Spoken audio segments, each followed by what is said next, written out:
Hi, I'm Tom. This is Mina, and this is Kitty Help Desk.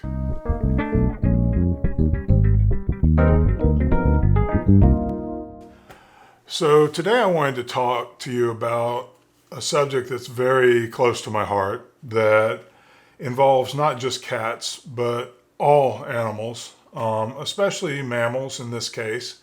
But the question is, do cats feel emotions? Now, if you have cats in your home, you probably already know the answer to this, but the fact is that we need more than just sort of anecdotal evidence in the scientific community. We need more scientists to acknowledge the existence of emotions in all animals in order to make them their lives happier in general. In the past, we've really, as a species, we humans have really taken the perspective that animals are kind of just objects here for us to use any way we see fit. And I happen to disagree with that perspective. And a lot of people do. A growing number of people are disagreeing with it and making changes in their lives around that. But, you know, in order for us to continue to move forward, we need more people to sort of acknowledge that that is the case. One of the people whose work I wanted to talk about today is Dr. Panksepp. He founded the field of affective neuroscience. He discovered that emotional states were shared not just by humans, but by all mammals. So the 7 states that were identified are seeking, rage, fear, lust, care, grief, and play. Those are all pretty clear. Seeking is the only one that might seem unusual to us because it's not an emotional state that we think of ourselves as having. But if you stop for a moment and consider your own behavior, you'll realize that a lot of what we do day in and day out is relative to seeking, where maybe we decide, as I am presently, I want to buy a new bed frame. So I'm going through catalogs, I'm looking online, I'm looking at all the options, I'm trying to evaluate prices and everything. And that is a major human endeavor, seeking out things, trying to learn more information about them and categorize that information and put it in order so that we can make a decision. There are a lot of studies that have shown that the act of seeking is actually more satisfactory and more reinforcing than the act of actually obtaining something, which really explains a lot about human nature, doesn't it? We are never quite satisfied.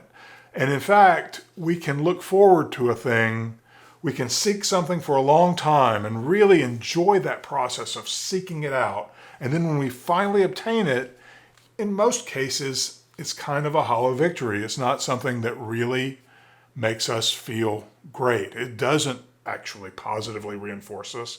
And then we become disappointed. We start seeking again, something else. We start seeking again. Because the act of seeking is itself reinforcing, in a lot of cases, we'd be better off if we just never obtained our goal, which sort of, again, it reflects sort of the human state that we do our best work when we don't obtain our goals in some cases. And those people who do obtain their goals, especially very early in life, tend to have disastrous consequences as a result, because then there's nothing left to seek. And then they just more or less tend to fall apart unless they pivot to something different, which, you know, can be the case.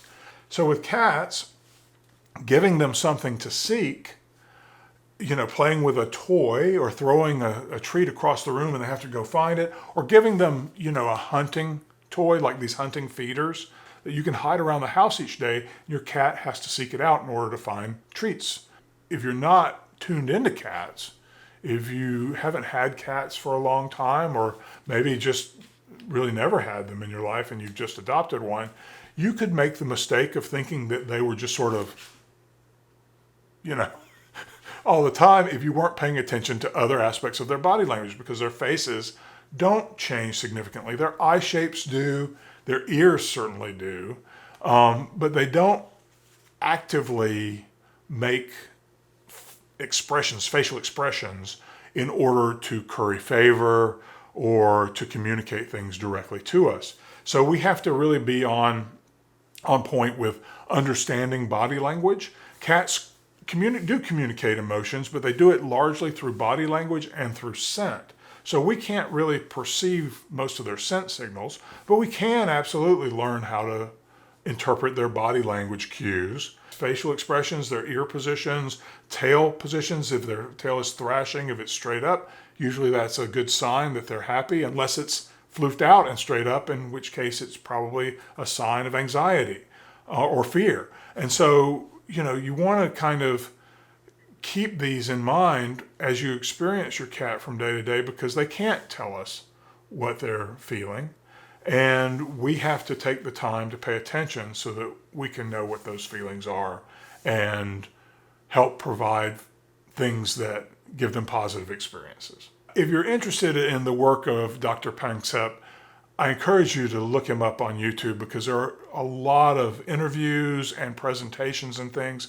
He does have some books. They tend to be a little tough to get through because they're intended to be textbooks, but his presentations that were recorded and posted on YouTube are a great source of information. And I think it's important that we all embrace his perspective on animals, and that we all take it as our responsibility to make life as positive as we can for the pets in our home and the wild animals outside our homes. So thanks, and I'll see you next time.